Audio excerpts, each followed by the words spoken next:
Hello students, welcome to Learn India Everyday platform run by Elcaro Career Institute. मैं doctor Manoj आपकी physics faculty complete solution of HC Verma की इस series में आपका स्वागत है। जैसा कि बच्चों हम जानते हैं कि इस सीरीज में हम एचसी वर्मा की बुक के एक्सरसाइज 6 के क्वेश्चंस को लगा रहे हैं।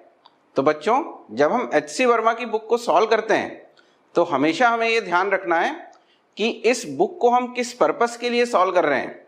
आप डिफरेंट तरह की एग्जाम्स के लिए प्रिपरेशन करते हैं। फॉर एग्जांपल मान लीजिए कि आप नीट एग्जाम की प्रिपरेशन कर रहे हैं। In case of NEET examination हमें एचसी वर्मा की एक्सरसाइज के केवल शुरू के आधे क्वेश्चंस को ही सॉल्व करना चाहिए, क्योंकि उसके आगे के जो क्वेश्चंस हैं उनमें मैथमेटिकल पार्ट और हार्डनेस ज़्यादा होती है जो जनरली नीट एग्जाम में नहीं पूछी जाती।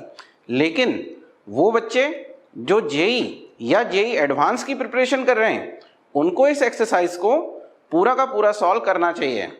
ये एक्सरसाइजेस आपके फिजिक्स के बेसिक कंसेप्ट्स को समझने में आपकी हेल्प करती है। तो उम्मीद करता हूं कि आज तक के हमारे इस सीरीज में आपने क्वेश्चंस के बेसिक कंसेप्ट्स अच्छे से ग्रास्प किए होंगे। आज के सेशन में हम उन्हीं क्वेश्चंस को आगे बढ़ाएंगे और आज के सेशन में हम जो क्वेश्चन यहाँ लेने वाले हैं वो है क्वेश्चन नंबर 12। तो आइए सबसे पहले हम पढ़ते हैं क्वेश्चन को।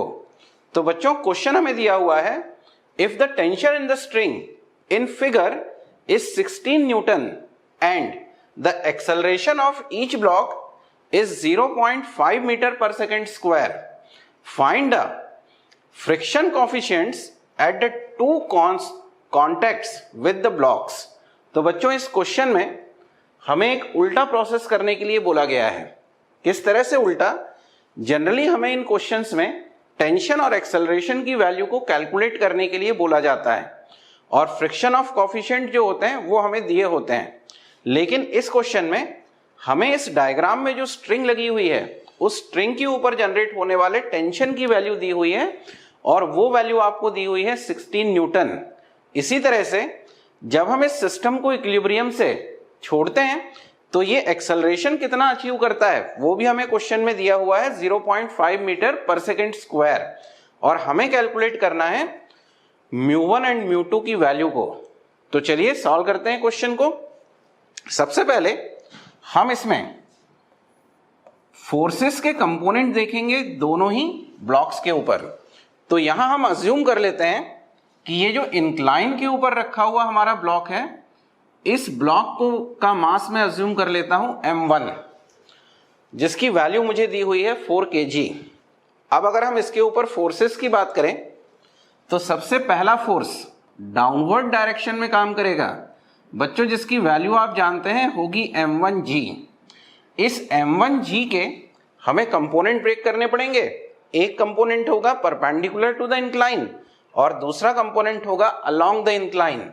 क्योंकि यहां मुझे थीटा की वैल्यू दी हुई है 30 डिग्री, तो मैं यहां लिखूंगा फर्स्ट कंपोनेंट जो परपेंडिकुलर टू इंक्लाइन है उसकी वैल्यू होगी m1g cos 30 डिग्री। इसी तरह से अलोंग द इंक्लाइन जो फोर्स अप्लाई होगा, या मैं कहूं इस m1g का जो कंपोनेंट होगा उसकी वैल्यू हम लिखेंगे m1g साइन थीटा।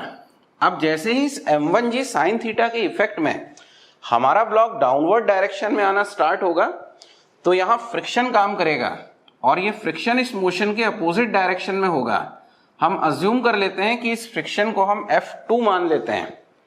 साथ में यहाँ स्ट्रिंग के ऊपर टेंशन भी होगा और थ्रू आउट द स्ट्रिंग, क्योंकि एक ही स्ट्रिंग से ये दोनों ब्लॉक जुड़े हुए हैं, तो यहाँ टेंशन जो है वो हम अज्यूम कर लेते हैं T, और क्वेश्चन में हमें इस टेंशन की वैल्यू ऑलरेडी दी हुई है 16 न्यूटन। इसी तरह से मैं अगर बात करूं इस सेकंड वाले ब्लॉक की, जिसको मैं नाम दे देता हूं M2, तो मेरे पास ये जो M2 ब्लॉक है इसके ऊपर लगने वाले अगर फोर्सेस की बात करें तो फर्स्ट फोर्स आएगा डाउनवर्ड डायरेक्शन में जिसकी वैल्यू होगी m2g। जैसे ही ये ब्लॉक आगे की तरफ मूव करने की कोशिश करेगा टुवर्ड्स राइट, तो टुवर्ड्स लेफ्ट एक फ्रिक्शन फोर्स काम करेगा और इस फ्रिक्शन फोर्स को हम अज्यूम कर लेते हैं F1। साथ में यहां हमारे पास इन दोनों ब्लॉक के ऊपर रिएक्शन फोर्सेस भी होंगे। तो M2 वाले ब्लॉक के लिए मैं रिएक्शन फोर्स अज्यूम कर लेता हूं R1, और इस ब्लॉक जिसको हमने M1 कहा है इसके लिए हम रिएक्शन फोर्स अज्यूम कर लेते हैं R2। तो अब सारे फोर्सेस हमने इसके ऊपर ड्रॉ कर लिए। अब हम सिंपल से इन दोनों ब्लॉक के ऊपर डायनेमिक इक्वेशन ऑफ मोशन को अप्लाई करेंगे, और ये जो हमें टेंशन और एक्सेलरेशन की वैल्यू दी हुई है इनको यहां सब्स्टिट्यूट करेंगे। तो यहां हमें एक्सेलरेशन भी गिवन है, और एक्सेलरेशन की जो वैल्यू हमें गिवन है वो गिवन है 0.5 मीटर पर सेकेंड स्क्वायर। तो ये कॉमन एक्सेलरेशन होगा जो इस ब्लॉक M1 और M2 दोनों के ऊपर सेम तरह से अप्लाई होगा। तो अब सबसे पहले हम ब्लॉक M1 के ऊपर डायनेमिक इक्वेशन ऑफ मोशन को लिखते हैं। तो मैं यहां लिखूंगा M1g sine theta minus opposite direction में जो फोर्स काम करेगा वो होगा टेंशन, और साथ में फ्रिक्शन फोर्स F2। तो यहां मैं लिखता हूं minus F2 equal to M1 multiplied by acceleration A। यहां हम वैल्यू सब्स्टिट्यूट करते हैं।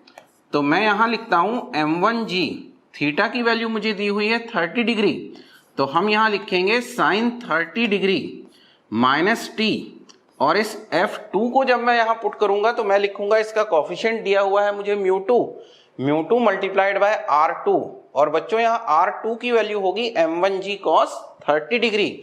तो मैं यहां लिखूंगा म्यू2 into M1g cos 30 degree equal to M1 into A। तो बच्चों अब इस इक्वेशन में हम वैल्यू सब्स्टिट्यूट करना स्टार्ट करते हैं। सबसे पहले देखते हैं M1 की वैल्यू। तो M1 की वैल्यू मुझे दी हुई है 4 kg, G की वैल्यू हम अज्यूम कर लेते हैं 10, साइन 30, बच्चों हम जानते हैं साइन 30 की वैल्यू होती है हाफ। टेंशन, यहां मुझे स्ट्रिंग के ऊपर का टेंशन गिवन है 16 न्यूटन, तो यहां वैल्यू पुट करूंगा 16 माइनस म्यू2 मुझे कैलकुलेट करना है।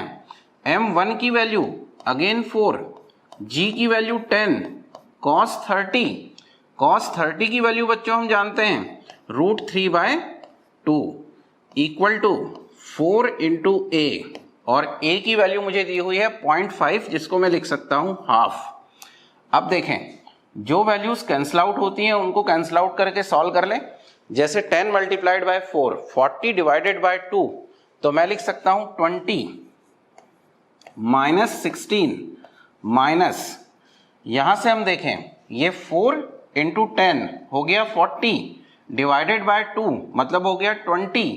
तो मैं यहां लिखूंगा म्यू2 इंटू 20√3 इक्वल टू, इस 2 से इस 4 को कैंसिल आउट कर देंगे तो यहां मेरे पास बचेगा 2। मुझे यहां वैल्यू निकालनी है म्यू2 की, तो इस म्यू2 वाले टर्म को हम एक तरफ शिफ्ट कर दें।